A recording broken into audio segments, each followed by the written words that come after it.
I love getting to tell you Tell me what? Tell me what? Oh. Now I'm never going to know.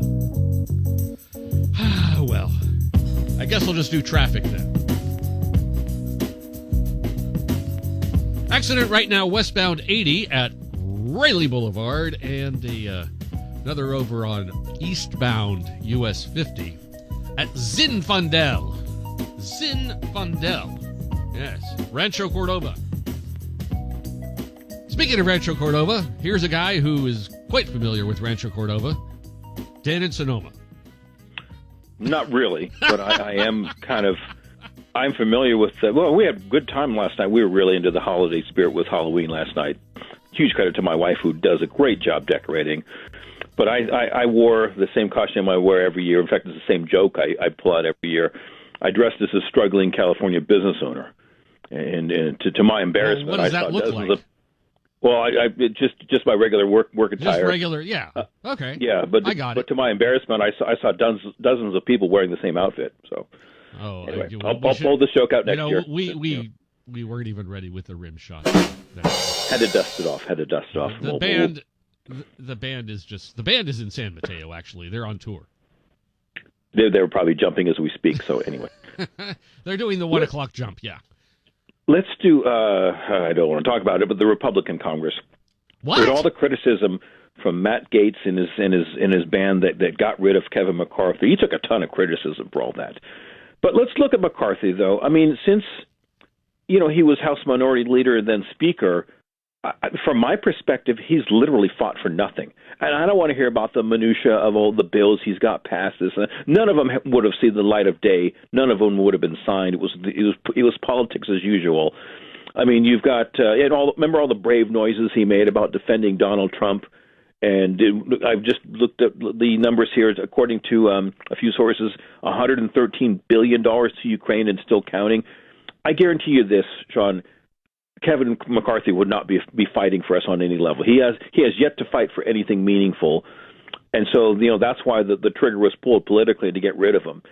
I was very much hoping, like most of us, for Jim Jordan. Jim Jordan is a known fighter. He's not afraid to speak up, but his non-election or him not making it to Speaker confirms to me that the corruption within the Republican Party is simply getting worse.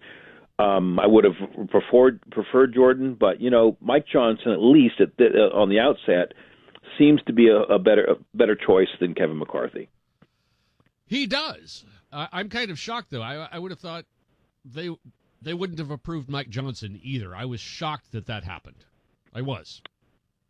Again, not knowing much about him, but he's off to a good start with trying to corner the administration by just funding Israel, not this ongoing cash flow, which, by the way, what are we getting for all this money? Is it just a stalemate with Russia and Ukraine? I don't want to pay for a stalemate. Let it die out one way or the other. I'm sorry.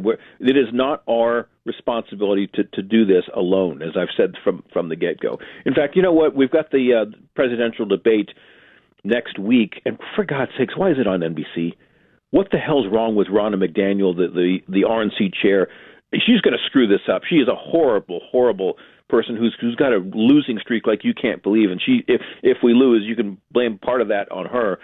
But anyway, I want to hear a number of things from these candidates.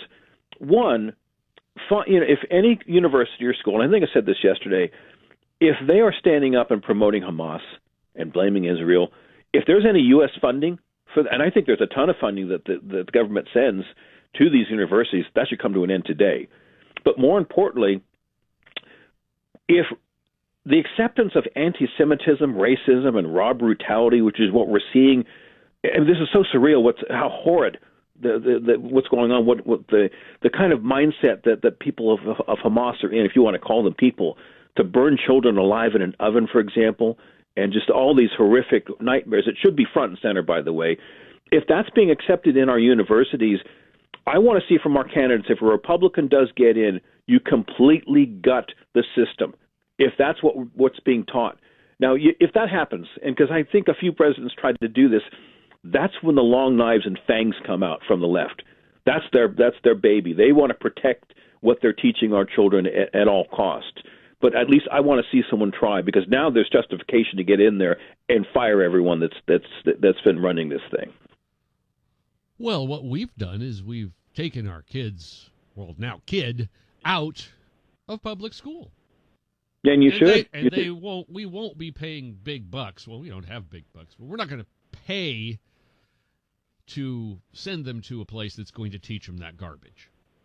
Well, yeah, not to mention any what do you call that? Vaccine mandates, or sexualizing them, or just perverting them like you can't believe.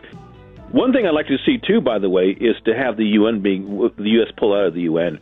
When they call for a ceasefire, while hundreds of hostages are still in place, and what's been happening to Israel, and it's still ongoing, and they're saying, "Hey, put a stop to it."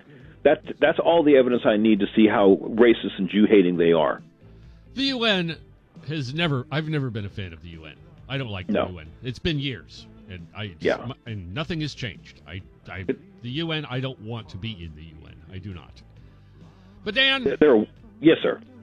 Dan, I'm hearing David Bowie. That means I'm out of time.